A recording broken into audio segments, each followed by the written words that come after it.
Good afternoon. This is Chair Ruth Richardson, and pursuant to House Rule 10.1, I call this remote meeting of the Education Policy Committee to order.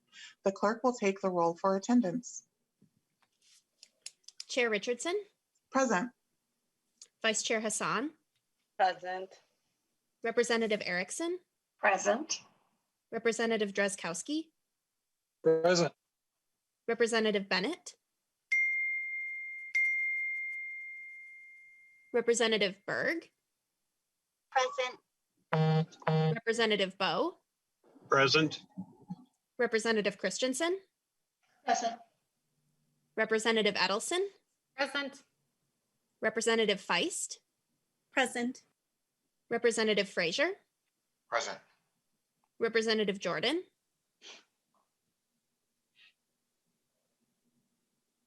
Representative Keeler.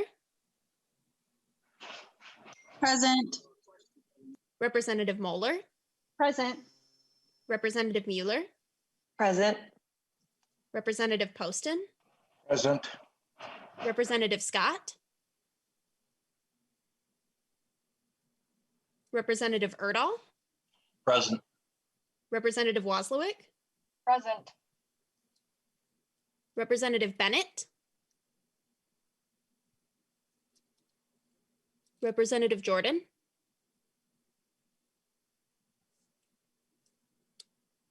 Representative Scott.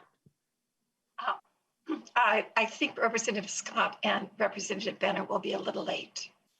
Thank you. Madam Chair, a quorum is present. Thank you. Members, there was an error in the meeting minutes from February 10th, which were approved on Monday. So we have an updated version. Representative Feist, have you had a moment to be able to review those edited minutes? Yes, I have, and I moved those minutes. Thank you, Representative Feist. All in favor, please say aye. Aye. Aye. Any opposed? The motion prevails and the minutes of the February 10th meeting are approved. Next, we have our current minutes from February 15th. I'll keep picking on you, Representative Feist. Have you had an opportunity to review? Yes, I have, Madam Chair, and I moved those minutes as well. Sure. Any discussion to the motion? Hearing none, all in favor, please say aye. Aye. Any opposed? The minutes of our February 15th meeting are approved. Members, we have three bills on up in committee today. The first of those, Representative Youakim, who I think I saw on my screen, appears to be here. So we'll be starting with her House File 378. And I will move that House File 378 be re-referred to the Education Finance Committee. Representative Youakim, to your bill. Thank you, Madam Chair and members, for hearing House File 378 in committee today and for your consideration. As an education support professional, this bill is near and dear to my heart. House File 378 requires that education support professionals, ESPs, also known as paraprofessionals, are given 16 hours of paid professional development or training per year. The bill proposes an appropriation to pay for this that we will need to be worked out in Finance Committee. There are also requirements that those who work with individuals, students with disabilities must be given paid time to review a student's IEP and or time to at least collaborate with the student's teacher regarding the plan before they work with the student. This communication between teacher and paraprofessionals who are working with students with special needs is so very important so that the para knows what triggers the students may have, what works to calm them down or motivate them, and what vulnerabilities they may have. Many of these requirements are already happening in our schools, but this bill would not only make sure the training is happening, it would also provide the funding for schools to provide the training. This year already, your committee has heard from teachers and parents and administrators and school boards how important trained and qualified support staff are in meeting our students where they are at, especially during this last year during a global pandemic. This last intern was one of the first ones in a while that I've not worked as an ESP, and I miss being in the classroom. In previous years, I've worked as an ESP with kindergartners with special needs in a level 3 program at Aquila Elementary in St. Louis Park. I've also worked as a paraprofessional in early childhood and at the high school level. Over the years, I've seen how effective professional training can be. I've also have seen what happens when the training's not available, or when you start after the school year has begun and the training has to be done on your own time. That happened to me when I started at Aquila. Even though I started at the beginning of the school year, it was after some of the training had been provided. So I had about 5+ hours of online modules dealing with health and safety that had to be viewed on my own time. I was happy to do it, but our ESPs deserve to get paid for their time when they're training to do their jobs. Finding those funds can be even harder than finding the time. With the appropriation, the bill would provide our schools some relief. St. Louis Park is not alone in trying to find money for training. Many districts are forced to pick and choose what they can afford versus training their ESPs fully as a functioning team that could do so much more to serve our students. While this is my story, I know that it's not a unique one. There's a letter of support in your packets from the Coalition for Children with Disabilities, but now I would like to turn the rest of this testimony over to those who have also had a personal experience in our classrooms. I have Becky Espin here from Education Minnesota's Osseo Area School Educational Support President, and Michelle Denard, who's a special education support paraprofessional in the Osseo Area School District as well. Thank you. Becky Hespin, please introduce yourself for the record and proceed with your testimony. Good afternoon, Chair Richardson and committee members. My name is Becky Hespin. I'm an educational support professional from Osseo Area Schools, currently on leave to serve as the full-time release president representing 800 educational support professionals. This is my 29th year in the Osseo schools. I'm here once again to advocate for funding to support training for paraprofessionals. Can you imagine a profession where there is no initial training for a new employee? Can you imagine a profession in which there is not ongoing training for employees so they can enhance their professional skills? When an educational support professional is hired, there's no time for even a building orientation, or sometimes even an introduction to the teachers you will be working with to support students. You'll be working with students with multiple needs, whether that's in special ed, English language learners, and/or behavior support, to name a few. We are hired to provide academic support as well as physical and emotional or behavior support, all without any formal training on different disabilities, de-escalation, or restorative practices. You either learn it as you go, or you may fail miserably. This is not what we want for our students, and it's not what we want for our employees. Many of us have chosen this as a profession and have been asking for the training to excel in our profession, and that there always seems to be a hierarchy in districts as to who is more worthy of the training. The standard answer is there's no money for educational support professionals. While there are state statutes in place that declare what school districts are to provide educational support professionals in the area of training, specifically statute 125A.08 for special education support professionals, and statute 120B.363 for initial training, these statutes are being ignored by districts because they declare there's no funding. While I don't believe that districts should be able to pick and choose what statutes they follow, providing funding for districts to comply with statute would be a great leap forward. This year has been especially difficult for educational support professionals. We've had to reinvent the way that we support students in ever-changing models of learning without training and using district technology or learning platforms. We have been that daily support for students struggling not only with learning, but with the social, emotional, and behavior fallout, all without the training that the teachers and other school support personnel have. We do this because our passion is working with students.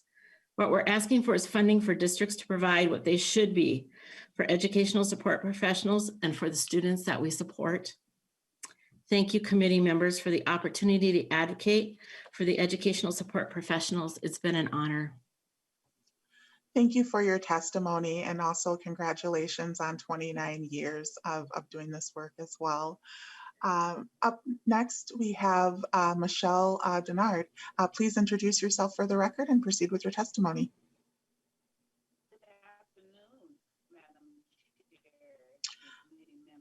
I think that you may be muted.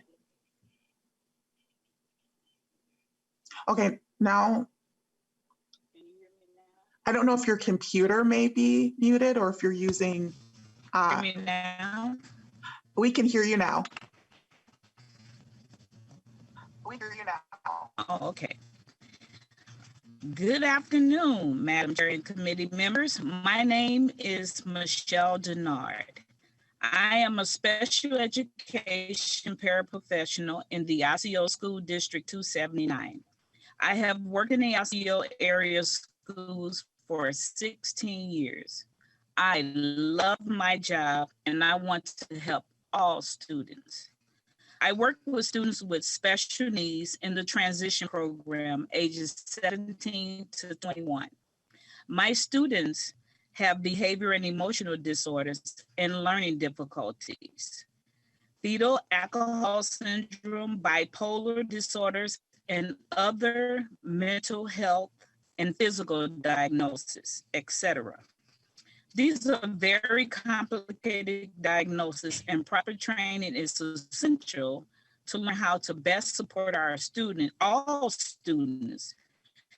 It's important that all students' needs are met, no matter how complicated their situation.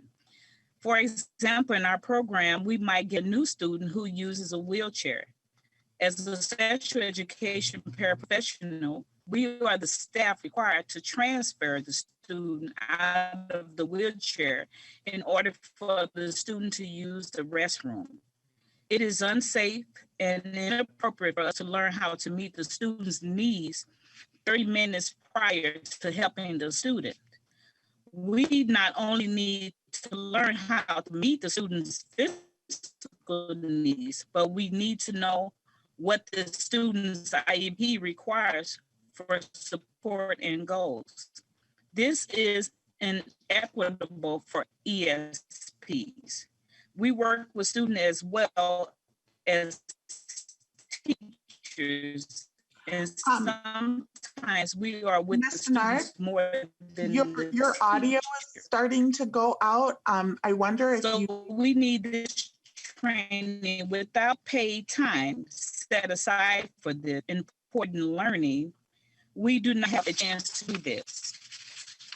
When we walk into our building to work with students, we are required to meet the students' needs. And without the appropriate paid training, it is impossible. Most training is for licensed staff a week or two before school starts. For ESPs, we have to always get training in the evening or when all ESPs. Ms. Denard, are you able to hear me? Your audio is a little garbled. You may want to turn your camera off. I'm sorry. You can maybe get a better. Can you hear me? Yes, thank you.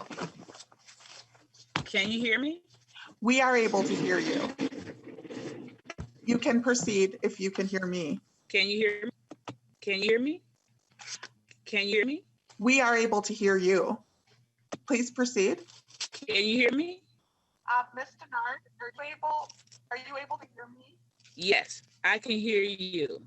Your audio is a little garbled. You may want to turn your camera off and maybe get a better. Okay, can you hear me now? Yes. Okay, so I don't know where I left off. Okay, so. You can proceed if you can hear me. Okay. We not only need to learn how to meet the students' physical needs, but we are able to hear you. Okay. Okay. We not only need to learn how to meet the students' physical needs, but we need to know what the student's IEP requires for support and goals. This is inequitable for ESPs. We work with students as well as teachers, and sometimes we are the we are with the students more than the teachers. So we need this training. Without paid time set aside for this important learning, we do not have a chance to do this. When we walk into our building to work with students, we are required to meet the students' needs. And without the appropriate paid training, it is impossible. Most training is offered for licensed staff a week or two before school starts. For ESPs, we have to always get training in the evening or when all ESPs have the day out from school.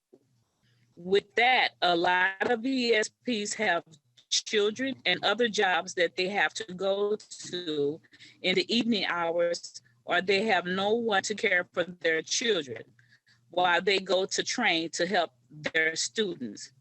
If ESPs can get the training at the same time when licensed staff get the training during summer or when licensed staff get a day off for professional development, ESPs should be able to do professional development with licensed staff that will be beneficial for both staff and students.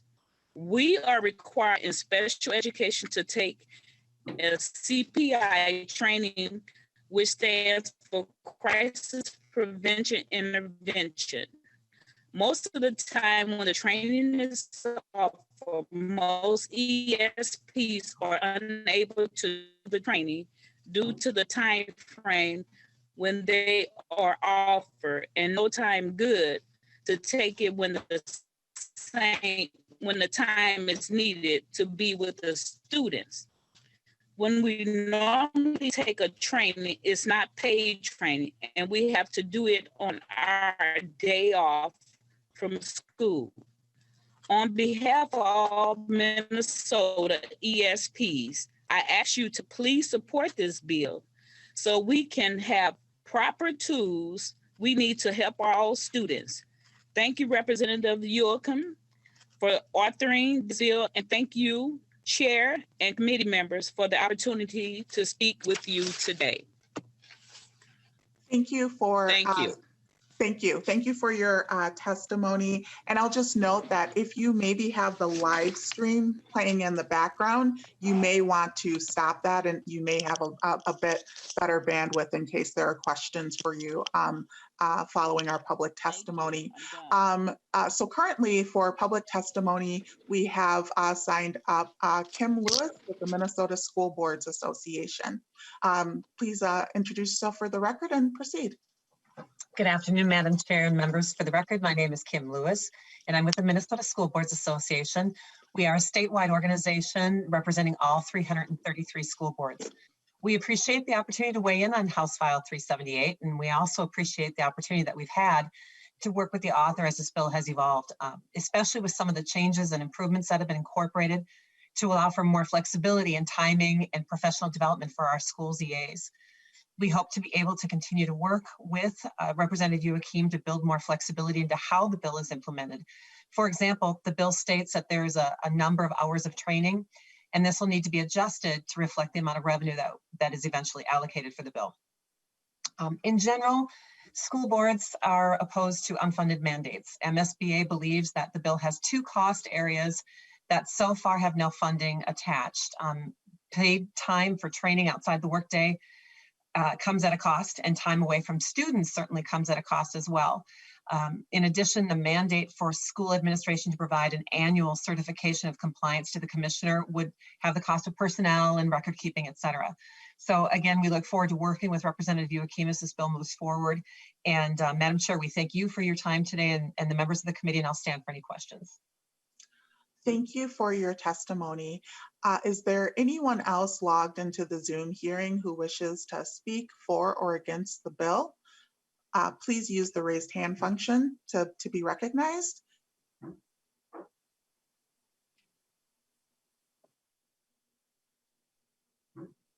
Not seeing anyone wishing to speak further on the bill.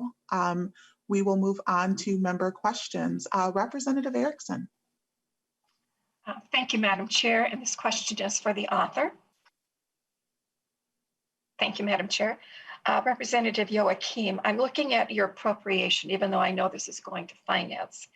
But I'm wondering, the appropriation seems to cover orientation and professional development. But as I read the bill under paragraph C, clause 2, that the professional must be either given paid time or time during the day to review the IEP or be briefed. So are those reviews billable, for example, to special education, or are you going to include that in your appropriation, or do you have some other idea? Chair Youakim. Thank you, Madam Chair and Representative Erickson. Well, actually, in statute, and I can't cite which one, paras are supposed to be allowed to read the IEPs during their time at school, so they know how to work with the students. So that's kind of already built in.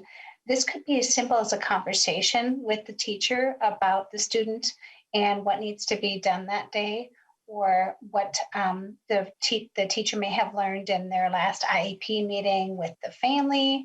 So it's not going to be an extensive amount of time, but it is very, very necessary. A lot of our paras and ESPs that are working at level 3 and level 4 facilities are working with medically fragile students. They're working with students that have high needs, and they need to know what their triggers are. They need to know how to take care of them.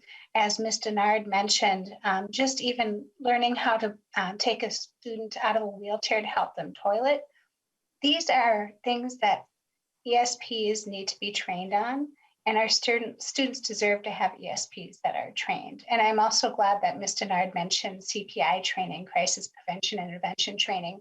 I took that myself when I started my first job at Hopkins, but you have to be renewed every 2 years. And by the time I got to Aquila, they were having, because of budgets, they were having to pick and choose who could get renewed for training. And unfortunately, this very valuable training wasn't available to all of our ESPs. And when we look at the fiscal note, we did this last time.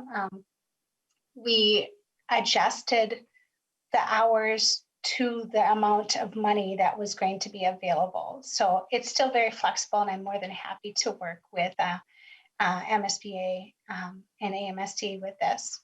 Thank you. Representative Erickson. Thank you, Madam Chair. Well, perhaps Representative Youakim, you would like to cross-reference in that clause 2, if there is statutory reference to the para to read and review the IEP. Since you have that must be either, perhaps a cross-reference there would help allay some of the concerns that have been raised. Thank you. Chair Youakim. Thank you, Madam Chair. I will follow up with that. Thank you. Representative Wasowik. Thank you, Madam Chair. I just want to say thank you to the bill author for bringing this bill forward, and thank you to the folks who testified in support, the folks who are doing the work on the ground in our schools. I work in a school-based child care program and can attest to the fact that it is much easier to work with kids in our schools when we know more about them and their needs and the things that might, the ways that we work with students that might be better or worse for the students. Having been on the end of not having that information, and having that information is much easier and much more productive to work with students when we know that background information that might be helpful in working with them. So just want to thank the author again for bringing this forward, and I think it's really important piece of legislation to ensure that kids of all different levels with all different needs are really getting the best sort of support and guidance from our professionals and support that they can get. So thank you. Thank you, Representative Wasowik. Representative Poston. Thank you, Madam Chair. Thank you, Chair Youakim, for bringing this bill. I think our paraprofessionals have always been very important, but probably never more so than right now. I recently spent a day in a first grade class with a teacher that did not have a para, had 25 students, and definitely had, I think, what you called a high needs student. She had some students that have some mental health issues, like we're seeing more and more of today. And she had a student that was a diabetic. And she didn't have a para, and the nurse for the school is the nurse at 2 schools and wasn't there that day. So this particular teacher couldn't even take her lunch break because she wouldn't leave her students while they were at lunch, and didn't have a para to fill in for that piece, which I guess they normally do. So I think paras are going to be more and more important as there's more and more issues in our schools. And it's important that we figure this out, work this out, and make it work. For whatever it's worth, this is my 3rd year in a row going into this teacher's classroom. And I have to admit it, I once again lost the vowel game. I just can't seem to win. But it's quite an experience. And when you see a teacher that's juggling all those balls, you really wish they had that para helping them. So thank you for the work you're doing on this. Thank you, Chair. Thank you, Representative Poston, and better luck next year on the ballot. Representative Drazkowski. Thank you, Madam Chair. I see we see another bill before us again today that has more mandates on local school districts. I think I was the only one to vote against Representative Erdahl's bill for the very same reason. And Madam Chair, it seems the culture of this committee is to write mandates into law, and then we go back to our districts, and school districts chew us out for doing that, and rightfully so. And I just wonder why the culture of this committee is to tell local school districts how they need to run their operation. We are not smarter than them. We are not more nimble than them. This is a patronizing approach for us to tell school districts how to run their shop. I can understand Representative Youakim giving them money for maybe a targeted area or something. That's a different argument. But we are mandating something into law here. The funding could easily go away or not happen, and the school districts again be left with another bare unfunded mandate. We've got a bunch of them that happen. It raises property taxes, it raises the ire of administrators, teachers, parents, and students alike. We shouldn't do it, even though we think our ideas are the smartest or the best. Putting a mandate on local school districts not the way to go. For that reason, I'm going to vote against the bill. Okay, we've got 3 members with hands up, and I'll just remind members that we have 2 bills to get through. Representative Jordan. Thank you, Madam Chair, and thank you, Representative Youakim, for all your leadership on this. I know this is a bill that's really important, and we've heard some really great testimony from some of our local presidents about why this matters for our EAs and SEAs. But can you talk a little bit, and maybe Representative Youakim or maybe President Denard or Becky could talk a little bit about how this will impact children and the children that you serve. We know that ESPs work with a lot of children with a lot of needs, but can you talk about the difference that professional development training for ESPs has on student outcomes? Chair Youakim. I would just briefly say that, well, first, thank you, Representative Poston, for going in the classroom and continuing to go back. I missed being in there this year, and you really do get that firsthand experience. And even if it's just part of an hour, but being there every single day, you realize that paras are not just an extra set of hands, they're an integral part of a team and delivering education to our students. And I don't know how you quantify that in numbers, but as Representative Poston said, he saw what happens when there's not that para in the room and what that teacher also has to go through without that other teammate there to help them. Maybe some of my testifiers could say it more eloquently than I could. Ms. Denard, are you there, or Ms. Hespin? I am still here. This is Becky Hespin. Please proceed. Thank you. Having been in a classroom for a large number of years, knowing and seeing how ESPs that are not trained to come in and interact with kids. I have seen situations in behaviors that have escalated because ESPs, or educational support professionals, have not been trained in how to de-escalate situations. We also provide academic support. And when you come in and they have changed the math program or the English program, and teachers have been trained on it, and you're supposed to support that learning for students, and they hand you a book and say, figure it out yourself. That's not the best that we can do for kids to support them in their academic endeavors. Knowing disabilities and how to handle things, knowing how, if you are a traumatic brain injury and that your brain learns different than others, how to reinforce the learning that they're trying to learn, right? If you don't know how, you're not helping, you're just standing there. And I think, especially with all this distance learning, we have seen more and more how we support students. Teachers teach the lesson. We did all the small breakout group supporting the lesson that was already taught. We're the ones that did the study halls. We're the ones that checked in every day. If you don't know what you're doing, are you helping students? Probably not. We need to know how to be the most effective that we can be with our kids. That's what we're there for. That's our passion. We want them to learn. We want them to achieve as much as they possibly can. And literally all of those, when we talk about de-escalation too, we talk about not only in the classroom, but I don't know, when's the last time you've been in an elementary lunchroom? Sometimes that's just a combat area. You need to know how to relate to kids and how to de-escalate situations, or you're just making things worse.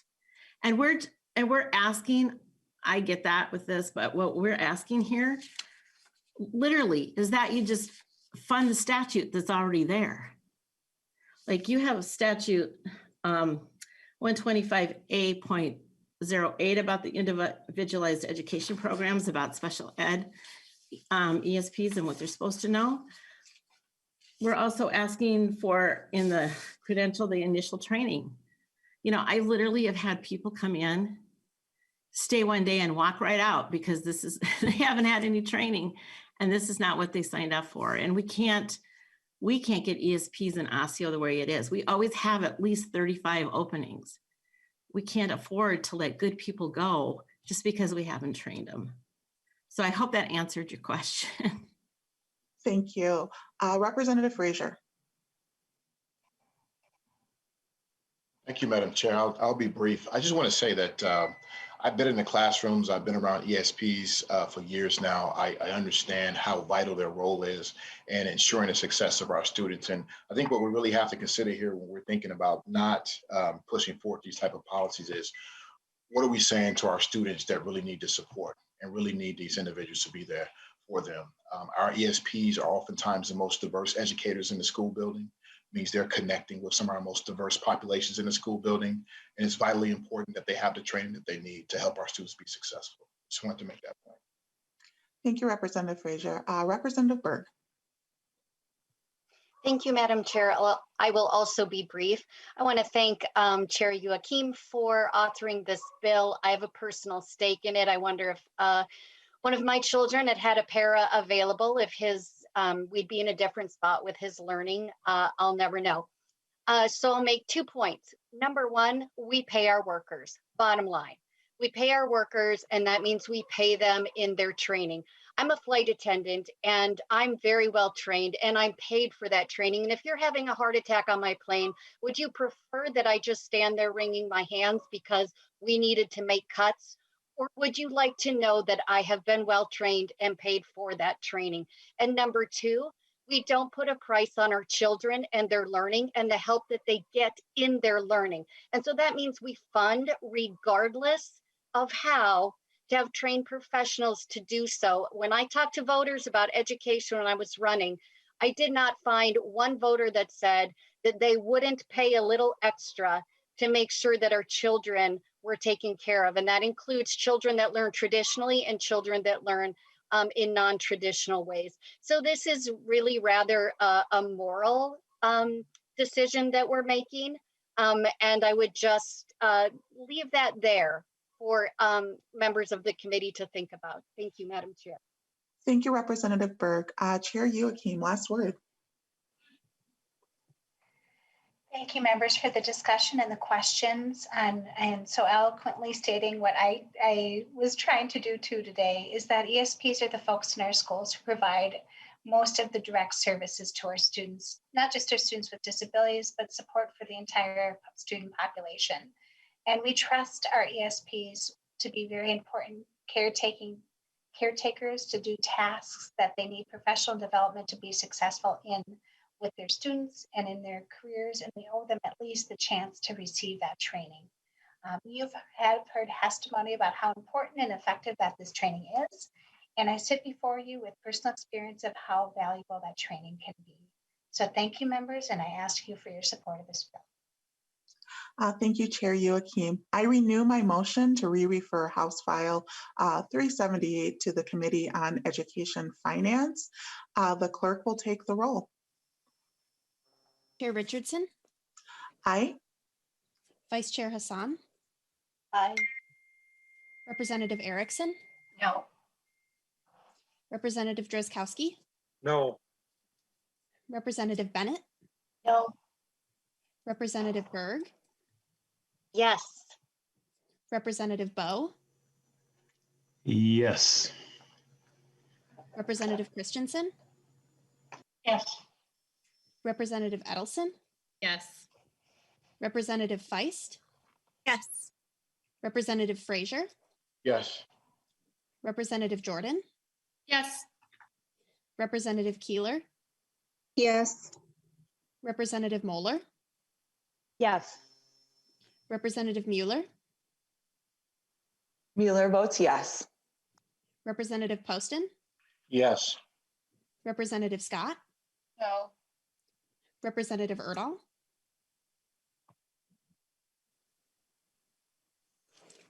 Representative Erdahl? Representative Waslowick? Yes. Representative Erdahl? Yes. Yes. Got it.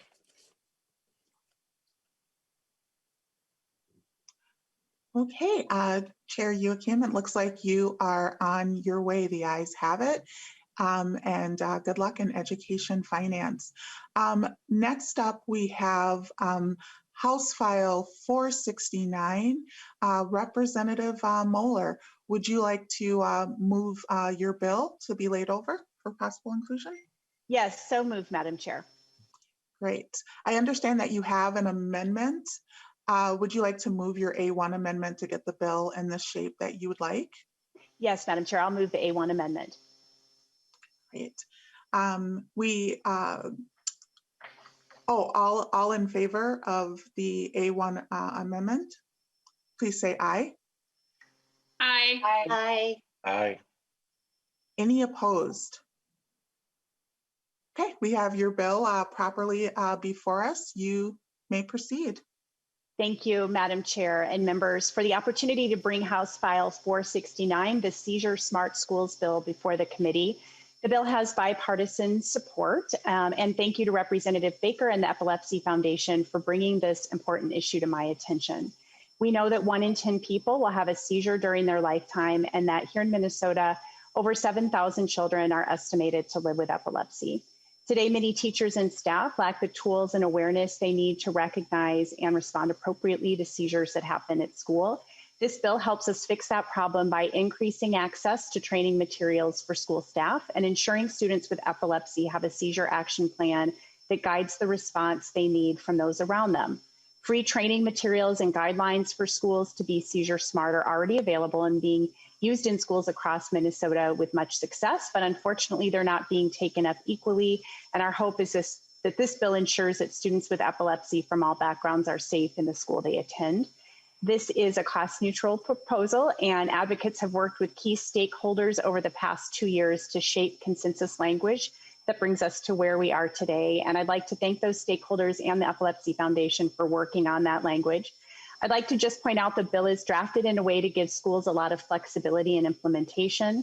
For example, the identification of an employee at each school site could be the identification of a particular position rather than a specified individual. And similarly, the school day is not specifically defined and can be determined by the school. The bill does not create a duplicative process, as it wouldn't require documentation in addition to a 504 IEP. If this information is included in one of those, that's sufficient. The ultimate goal here is to make sure there's a plan in place to have someone with knowledge of how to respond when the student is at school. And by bringing awareness of epilepsy to the education community, students living with epilepsy or seizure disorder can feel safe in school and reach their full academic potential. And with that, Madam Chair, I have a few testifiers ready to go. Thank you, Representative Moller. I have on my list Tricia Zeller. Please introduce yourself for the record and proceed. Hello, hopefully you can hear me. My name is Tricia Zeller, and today I share my family's personal story and support for House File 469 Seizure Smart Schools legislation. I reside in Chanhassen. I'm also the Vice President of the Board of the Epilepsy Foundation of Minnesota. But most importantly, I'm a wife and mother of 2 fantastic daughters. My youngest daughter, Rachel, who should be on the screen here somewhere, you can see is 14 and an 8th grader at Pioneer Ridge Middle School. She's a tenacious young lady, works very hard, has a kind, empathetic heart, but also Rachel has epilepsy. Without medication control, Rachel has over 300 seizures a day. Most of her seizures are controlled through quite a cocktail of medications, and my family lives by alarms, ensuring she takes her medications as close to 12 hours apart as possible. As a parent with a child with special needs, every day I'm steeped in worry and concern for her health and well-being. Epilepsy is a very inconsistent neurological disorder. You never know how, when, or where a seizure will strike, and when it does, you pray that she's in a safe and secure environment where she'll get immediate emergency care. This pandemic's definitely challenged us over the last year. Distance learning was not a term I even knew a year ago. But as difficult as this last year has been, there's been one large silver lining for my family, and that Rachel has been home under our care, which is one less worry when she has a seizure, and the people around her will have the training and fundamental understanding of what emergency care she needs. Tomorrow, however, Rachel returns to physical school 2 days a week in the hybrid model, and my anxiety and worry will quickly return. Will Rachel be safe and receive the care she needs in school should she have a seizure? Today, I'm asking each of you to be proactive, to lead your colleagues in the House and support this bill, protecting all Minnesota's students. Seizure Smart Schools creates legislation and a framework of ensuring all schools and districts in Minnesota can access epilepsy response materials to protect their students. As the nurse's office has Band-Aids for potential wounds, they should also have access to Seizure Smart training materials so they know how to effectively respond to seizures and their epileptic students. If Seizure Smart Schools saves one child through proper emergency treatment and care when a seizure happens, it's worth it. This is not a partisan issue. It's the right thing to do. As a parent, I want Rachel to be happy, experiences the joys of learning, but most importantly, above all, we just want her to be safe. Thank you. Thank you for your testimony and your willingness to share your family's personal story as well. Up next, we have Lindsay Ballou. Hi, thank you, Madam Chair and members, for having me here today. Sorry, I should have gone first, so I didn't feel that safe when my daughter's at school. My name is Lindsay Bolio, and I am a parent of a student with epilepsy. Elise had her first GTC, or grand mal seizure, at 14 months. She is now 9 and has had thousands since this. Her diagnosis is Dravet syndrome. We have exhausted all medications and are awaiting a clinical trial through the mail. Prior to Elise entering kindergarten, I spent hours and weeks making sure that the staff was ready for her. knowing after speaking with the Epilepsy Foundation, they gave an in-service to her school. So they were prepared, or a majority of the staff were prepared for her arrival and how to administer her rescue meds. She is now in 3rd grade, and her staff, and frankly, all the staff at the school at this point, know what to do when a seizure occurs with her. But it took a lot of work to get there on my end, and it would be really nice if there was an overall plan in place for schools to have general training. She finally went back to in-classroom school on January 25th, and the head nurse had enough foresight to train all of the staff on Elise and her situation. So if someone had to quarantine, there would be additional staff that already knew what to do. I, the nurses, and her special education teacher, and her paras have spent so much time trying to educate others. It would be wonderful if it was already in action, that the schools had the resources they need so my daughter and other students can stay safe. Thank you. Thank you, Ms. Bolio, for your testimony. And thank you also for being willing to share your family's story with us today as well. We appreciate you doing that. Up next, we have Nikki Baker. Thank you, Madam Chair and members. My name is Nikki Baker, and I am the Community Health Services Director at the Epilepsy Foundation of Minnesota. Thank you for the opportunity to speak in support of HF 469 today. Statistically, we know that about 1 in every 26 people will develop epilepsy in their lifetime, and 1 in 10 people will have a seizure. Youth under the age of 18 are one of the leading populations to develop epilepsy, so we can be assured that a seizure response is relevant to every school. For schools looking for a Minnesota-based support, the Epilepsy Foundation has a number of fantastic resources already available for free. Those resources can be as simple as a seizure first aid poster, which is available in English, Somali, Spanish, and Hmong, to a classroom kit that includes educational resources for teachers, parents, and students alike, to live and on-demand trainings for school nurses and school personnel. In addition to local materials, the National Epilepsy Foundation and the National Association of School Nurses also offer free guides and tools on a seizure response.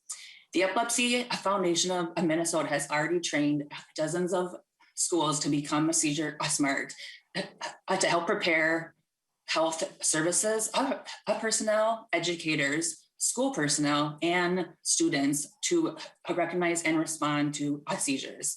Our team has provided these free resources to schools across the state, including Warroad, Alexandria, Laverne, and here in the metro area. One highlight to note is Waconia Public Schools, which is a seizure smart district. We think this bill is a great step forward and builds upon the successes we've already seen with seizure smart schools here in Minnesota. I thank you for your time today, and I urge you to support HF 469. Thank you for your testimony. Let's see here. It doesn't look like we have anyone who signed up to testify beforehand. Is there anyone else logged into the Zoom hearing who wishes to speak for or against this bill? Please use the raise hand function to be recognized.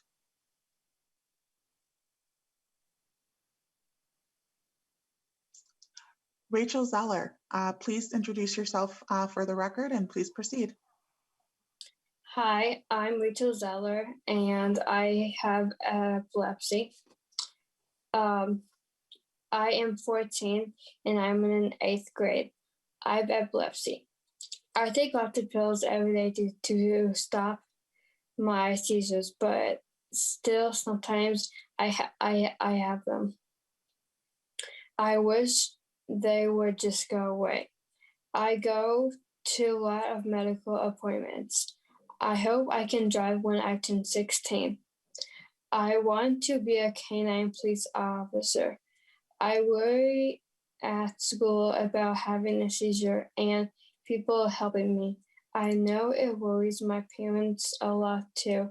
They make sure the nurse and my teacher knows to watch out for me in case I have a seizure. Seizure Smart Schools would make me feel better and safer at school. I hope you will support this bill and make my days a little bit easier. Thank you. Thank you for your testimony, and thank you for being willing to share a little bit about yourself as well. Is there anyone else logged into the Zoom hearing who wishes to speak for or against the bill? Just a reminder to use the raise hand function to be recognized. Okay. Seeing no one else, we'll move on to member questions. Representative Bennett. Thank you, Madam Chair.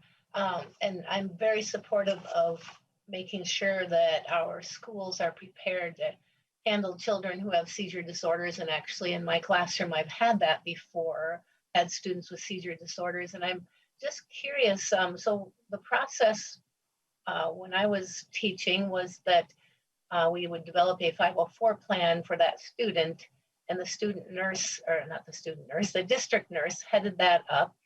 And part of that 504 plan was to make sure that any staff person who would be in charge of that student, supervising or however, would be prepared if that child had a seizure. So I'm just curious, and this might be a question for the bill author or someone else, but how would this legislation differ from what a 504 plan already requires? Because it seems like, at least in my school district, this was already happening, and I'm just curious the difference here.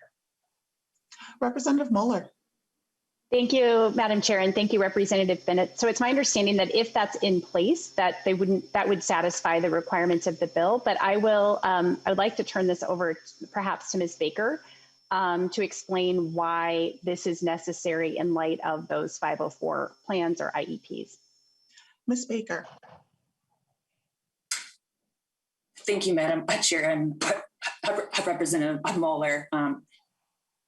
There is a percentage of us students that do qualify for a 504 plan and or an IEP plan. We do encourage their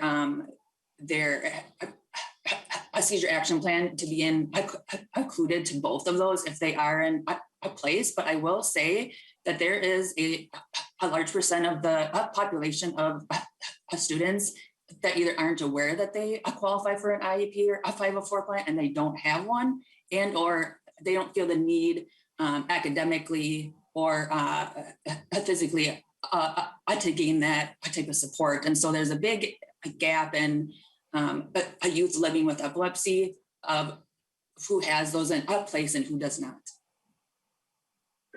Representative Bennett. Thank you, Madam Chair. Representative Feist. Thank you, Madam Chair.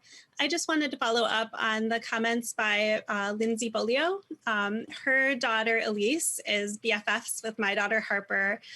They have known each other since kindergarten, and I remember when my daughter came home and she said, Elise has epilepsy.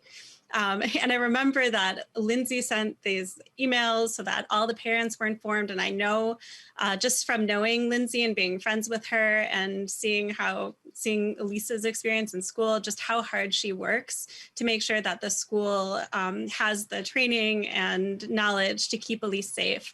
And I just think this legislation is wonderful to put just less of that burden on the parents. Because it's hard enough being a parent, and just knowing that all of this would be in place in the school, I think would just take a lot of that burden off. And I just wanted to thank Lindsay for coming and sharing her thoughts, because she is an awesome mom and an awesome expert on this. And so yeah, that's it. Thank you. Thank you, Representative Feist. Representative Moller, any last words? Just to thank again the testifiers, Madam Chair, and I hope members will support this bill. Thank you. Thank you, Representative Moller, and I will renew the motion that House File 469 be laid over. Up next, we have House File 786. Representative Lee, to your bill. Thank you, Madam Chair and members, for the opportunity to present House File 786. House File 786 is a statewide initiative supported by many organizations that work together through the state's after-school network called Ignite After School. This committee has heard from Ignite, as you included their work in House File 4, as we look at helping students recover from educational learning loss during the pandemic. The purpose of House File 786 is to make permanent the state's commitment to high. And Representative Lee, I'm sorry to interrupt you, but I failed to make the motion to re-refer House File 786 to the Committee on Education Finance. So just make sure that we have your bill properly before us. So please continue. Thank you, Madam Chair. The purpose of House File 786 is to make permanent the state's commitment to high quality after-school programs, not just during the pandemic, but in the years to come. The pandemic has made it very clear that many children are left behind when times are tough, but we know that even when times are good for others, there are many kids whose families don't have the means to help them participate in youth enrichment activities. I believe this bill will close opportunity gaps and ensure that low-income young people across the state gain access to activities that reinforce and complement their regular academic programs. The vision of the Ignite bill is to build collaborative programs in our communities aimed at keeping kids safe, inspiring them to learn and support their working families. And just speaking from personal experience, growing up in Minneapolis, having high quality after school programming have shaped me to be who I am today. Having trusting adults, when my parents weren't there, that really, shows the value that my community cared for me and, really inspire my interest in public service to give back. And so with me today are some of our testifiers, from Ignite and other programs that are currently going on today, and hope that you could get a chance to hear from them. Thank you, Madam Chair. Thank you. So on my list, I have Carrie Dennison Kunin, the Executive Director for Ignite After School. Please introduce yourself to the record and proceed with your testimony. Thank you, Madam Chair, members of the committee. My name is Carrie Dennison Canine, and I'm the Executive Director of Ignite After School, and we are Minnesota's statewide after-school network. I want to thank you for having me at committee today, and also I want to thank Representative Lee for really leading on this issue for the last few years. This pandemic, I know, has been really hard. And for some young people and their families, it's been especially difficult. And I know you've all been hearing over the last couple of weeks, testimony and important stories and documentation of the needs that young people have coming out of the pandemic. We know that young people are experiencing social isolation, and that recovery is not just this summer or even next school year, but also it's necessary to take the long view. Young people need experiences that center relationship building, support mental wellness, create a sense of belonging, and really create opportunities for them to have project-based, hands-on learning. All of these things are what quality after school and summer programs really do. And it's the definition of a high quality after school and summer program. House File 786 establishes a competitive grant program to fund comprehensive, well-designed and coordinated after school and summer learning opportunities for students in K through 12th grade.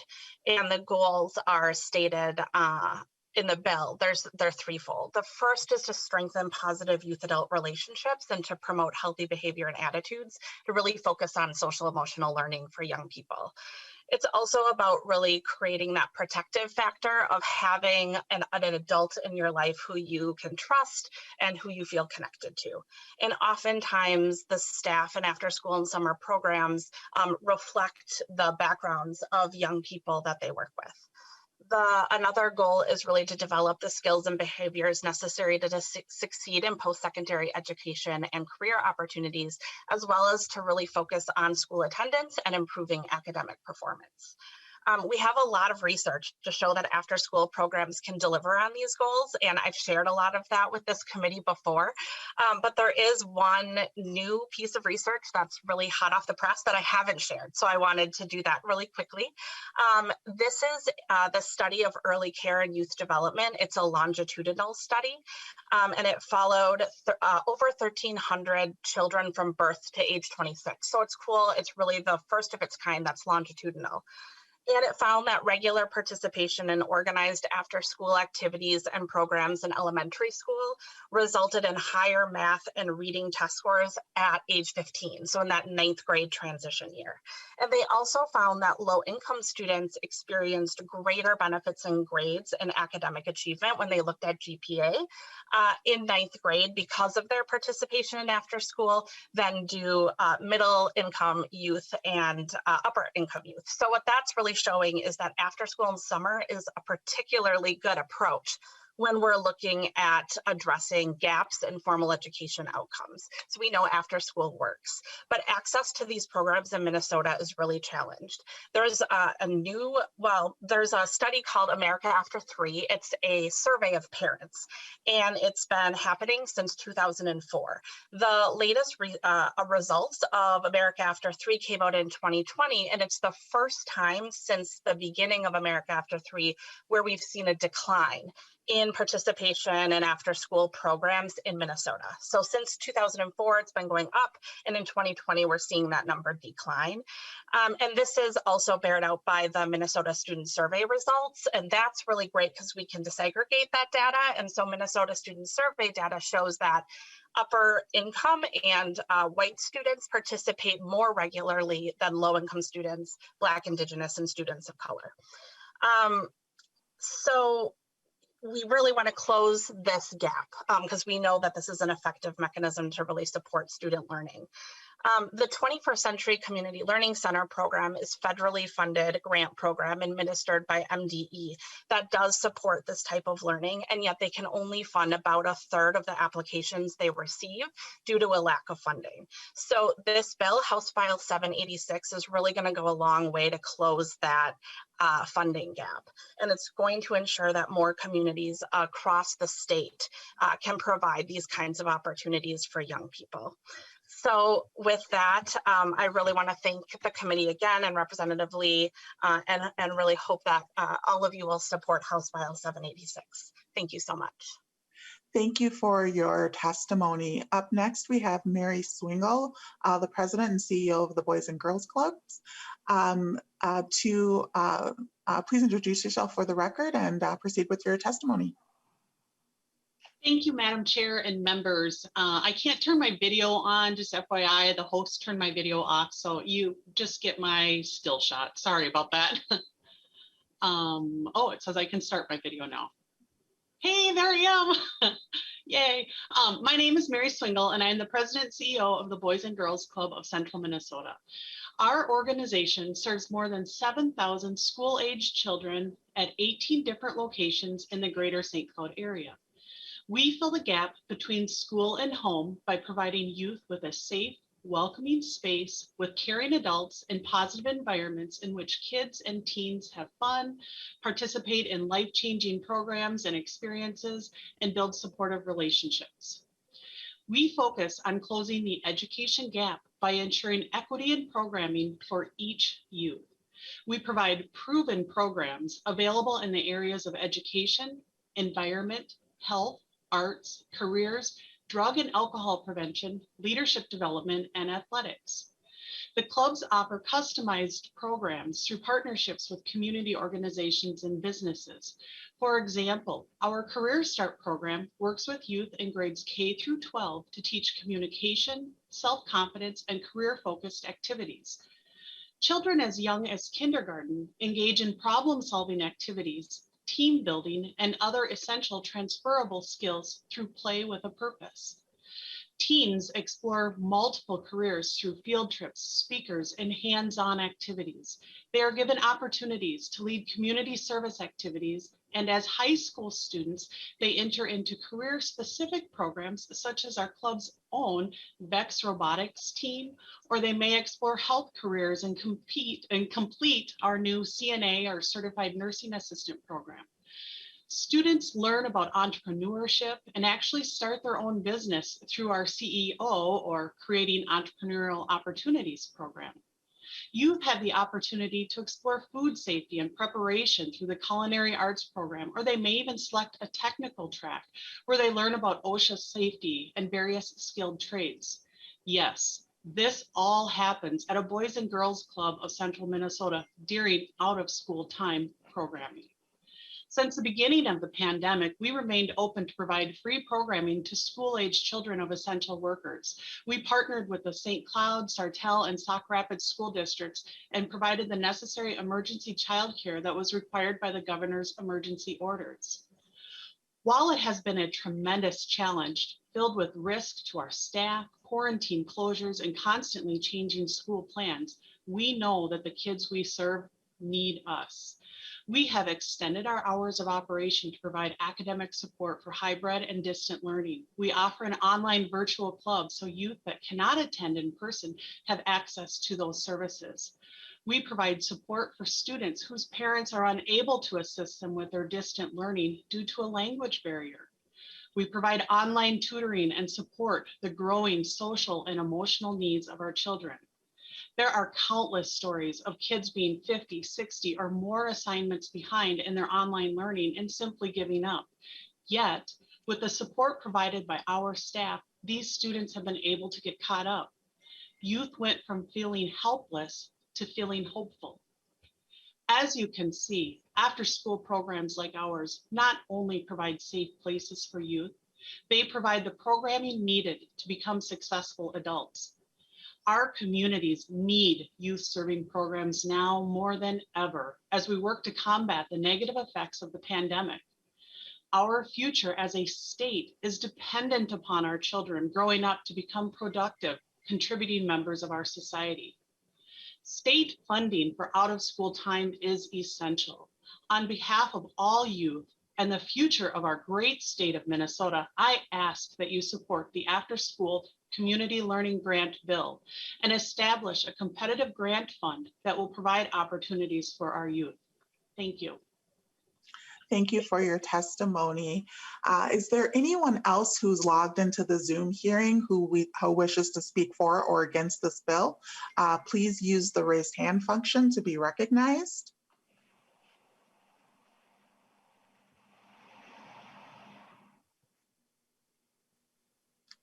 Okay, seeing none, we will move on to member questions. Representative Jordan. Thank you, Madam Chair, and thank you, Representative Lee, for bringing this bill before us. I think it's great. My question is in regards to other political organizations. Would that include the Minneapolis Park Board? Representative Lee.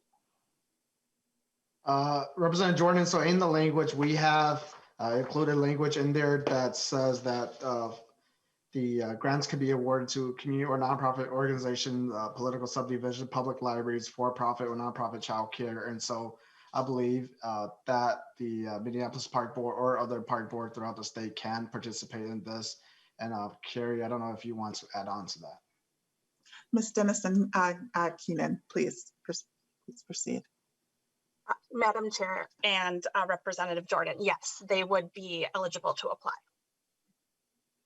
Representative Jordan. Thank you, Madam Chair. That's all I had. It's good to hear. Thank you. Representative Scott. Thank you, Madam Chair. And this is a question to the bill's author. And I see on subdivision 2 begins on 1.20. It states the objectives of the program.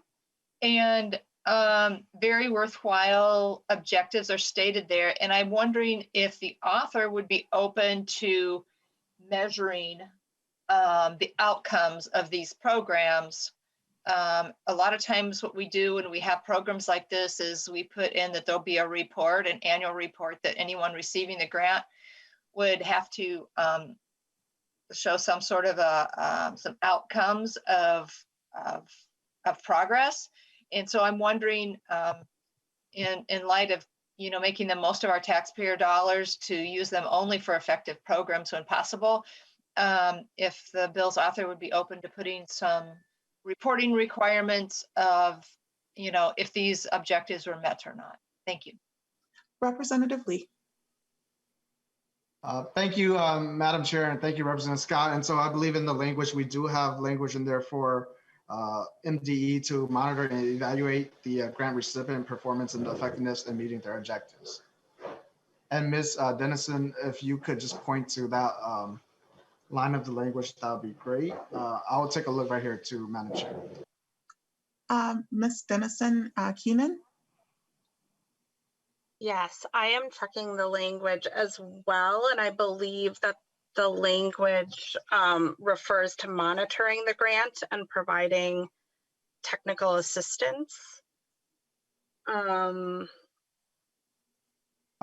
Chair. Representative Lee.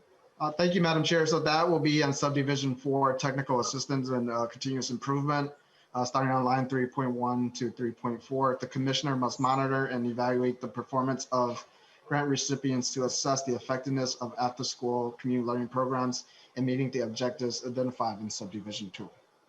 Representative Scott. Thank you, Madam Chair. And so, Madam Chair, I guess in light of that, is there anybody here from MDE that can tell us who's going to monitor that, and if they're going to make the results of these grants and the outcomes that they're measuring in this bill, if they're going to make that information public and available to maybe sending reports to the legislature so that we know that when we fund something like this, that we're actually getting the best bang for the buck? Is there someone from MDE that would be able to speak to Representative Scott's question?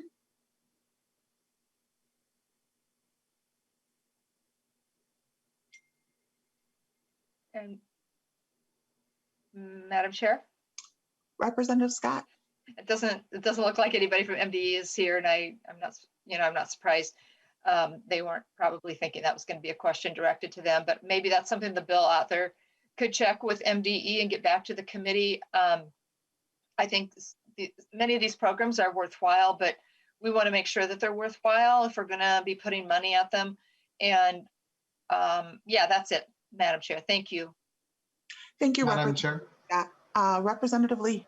Thank you, Madam Chair, and thank you, Representative Scott. We'll make sure to follow up MDE and provide a written response to the committee. Thank you. Representative Bowe. Thank you, Madam Chair. Representative Lee, thanks for bringing this bill forward.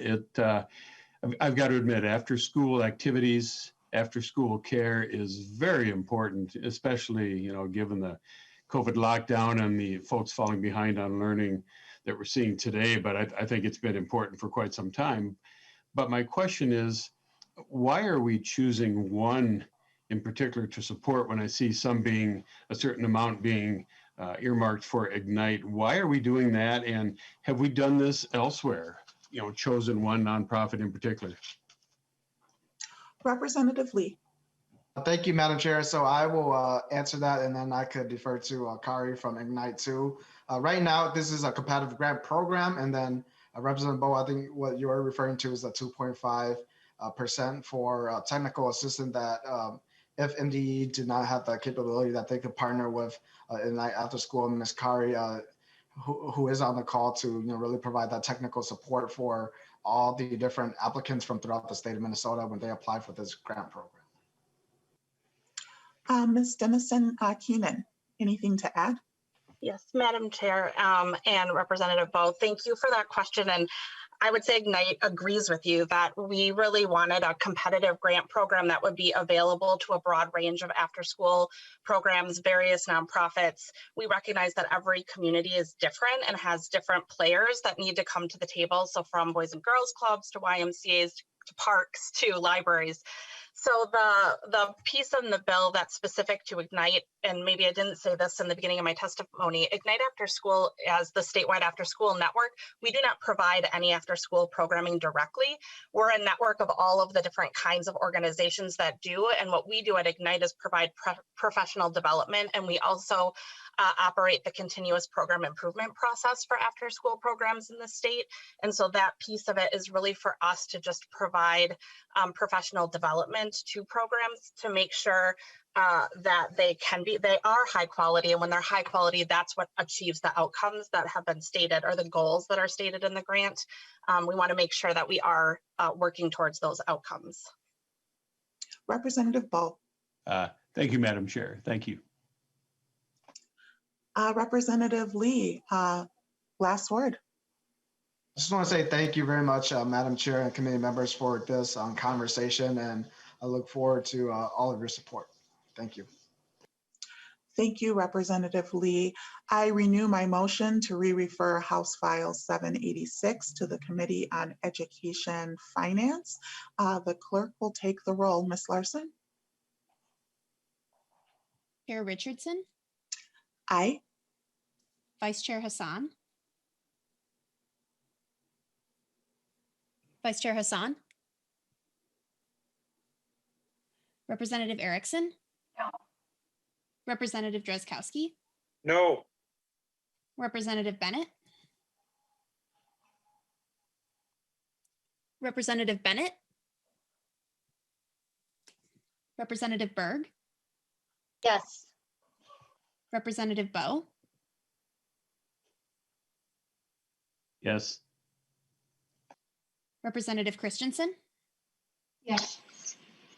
Representative Edelson? Aye. Representative Feist? Aye. Representative Frazier? Aye.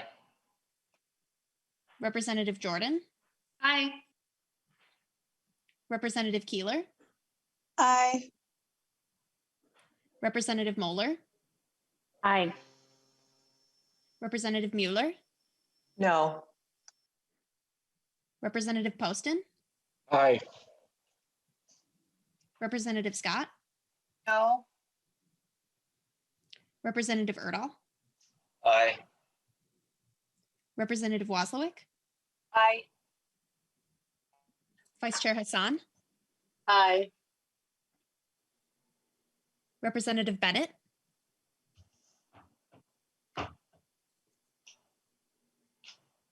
Madam Chair, there are 14 ayes and 4 nays. Thank you. Thank you, Ellen. The ayes have it, and congratulations, Representative Lee. You are on your way to education finance. There being no other business before the committee today, we stand adjourned.